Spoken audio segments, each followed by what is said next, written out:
वो देखो डॉक्टर साहिबा कैसे खांस रहा है।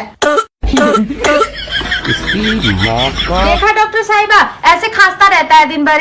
इसकी खांसी का कोई इलाज बता दीजिए। अरे बहन तू टेंशन मत ले, आज इसको ऐसा इंजेक्शन दूंगी 7 पुश्तों तक नहीं खांस पाएगा ये। तुम इसका पैर पकड़ो। जब तुमको पता है इतनी खतरनाक खांसी हो रही है तो इसको बात के रखना चाहिए था ना।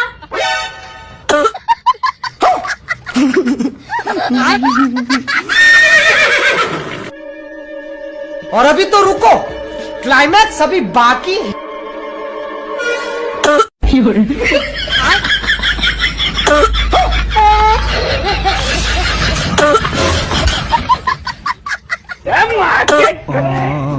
मेरी बहन का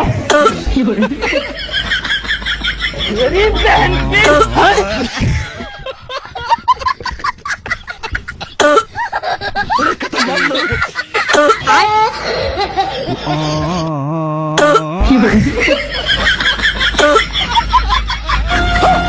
सारी बहाने